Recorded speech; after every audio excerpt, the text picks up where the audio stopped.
This is a teaching moment.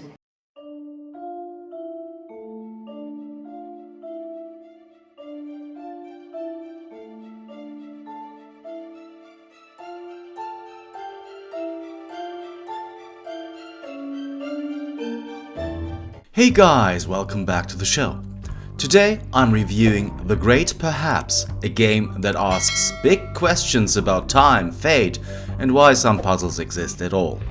With a unique visual style, a mysterious setting, and an eerie atmosphere, this indie title has a lot going for it. But does it all come together into something truly great? Or is it just a perhaps? Let's find out. The Great Perhaps follows an astronaut returning to Earth only to find it in ruins.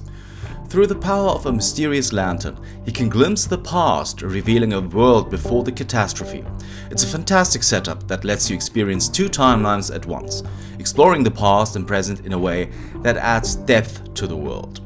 The game does a great job of making you feel like you're piecing together little stories rather than just following one big narrative. You wander through varied locations, each with its own slice of history, making exploration feel rewarding. But while the setting is engaging, the overarching story doesn't quite stick the landing. Just because you have a lot of interesting little moments doesn't mean they all come together into a compelling whole. And the finale? Well, let's just say it won't be blowing any minds. If you enjoy puzzles, The Great Perhaps has them. Whether you'll enjoy these puzzles is another question entirely. Most are straightforward and some feel like they're just there because, well, it's a puzzle game, so there must be puzzles. Others, on the other hand, make you question whether logic was involved in their creation at all.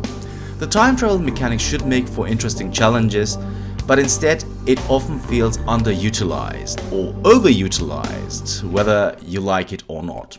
And the controls? For a game with so little to actually control, they somehow manage to be frustratingly stiff.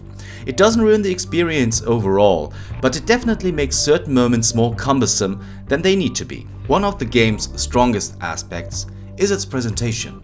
The visuals are striking, balancing an eerie atmosphere with pleasant, hand-drawn environments.